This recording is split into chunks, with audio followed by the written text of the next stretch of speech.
until the great wave turned it into a depiction of Saturn devouring his children. A ton of useless objects are piling up in this corner. Nothing interesting. I guess that's the reason the neighbors left them here. These benches, fountains, and statues are in a ramshackle condition, whereas the vegetation in this park is almost completely recovered since the catastrophe. Well, if that proves a failure as a species, first, I'll put the newspaper I took back in its place. As much as I might like my old photos, I have no intention of carrying around any more paper than necessary. That seems to be the slogan, the executioner to this new world. Now I understand. This file cabinet holds copies of newspapers and magazines my photos appeared in. It seems like as a photographer, I was very fond of my own work. The New Truth.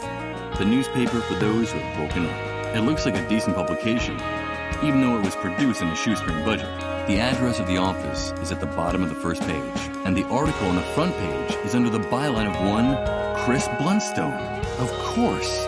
The letters TNT on the letterhead of Sarah and Chris's note stand for the newspaper, The New Truth. I'll enter the address of the newspaper office shown on the front page. Could you tell me again what this place is used for? Will it still be standing? Let's go find out. TNT stands for The New Truth. The masthead of this newspaper matches the letterhead on the handwritten note. And it's obviously not a coincidence. I doubt anyone could be interested in this back copy of the newspaper. What am I supposed to do with this newspaper and this thing? Wrap it up? I think it will be hard to find a way to use this newspaper here. That's the name of this newspaper.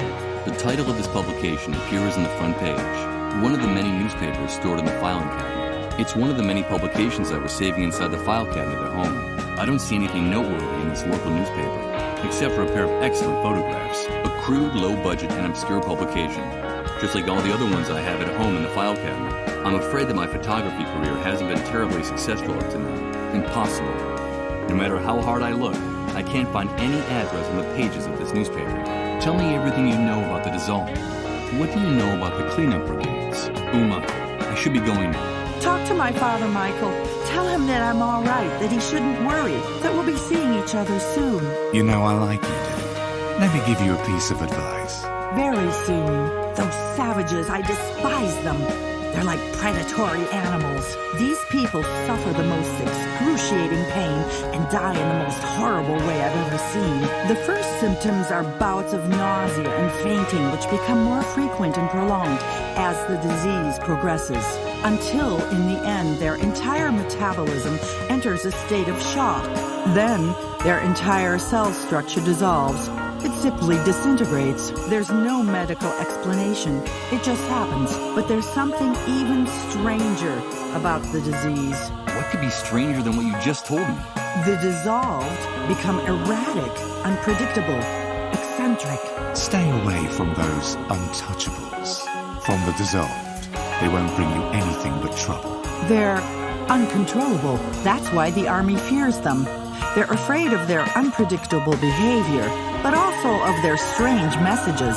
So the sole function of this place is to keep them locked away, hidden and under the army's control, until death takes them off their hands, one by one. It's also why people who harbored the dissolved are punished, and it's also the reason for the existence of the cleanup brigades. This medical center was built just after the Great Wave, taking advantage of some abandoned underground facilities. That was when the authorities were beginning to work on their project to rebuild the city. Maybe to the pre-Great Wave Michael, what's in this cabinet was important. But to me, there's nothing of interest in that file cabinet full of old papers. It has a multitude of little drawers, all labeled in alphabetical order. The existence of something so logical and orderly in this place surprises me. Judging from the state of my place, I was obviously a rather messy person. A file cabinet with copies of newspapers and magazines that publish my photos. The outside of this closet is covered with photos cut out of magazines and newspapers. It looks disproportionately huge in this tiny apartment.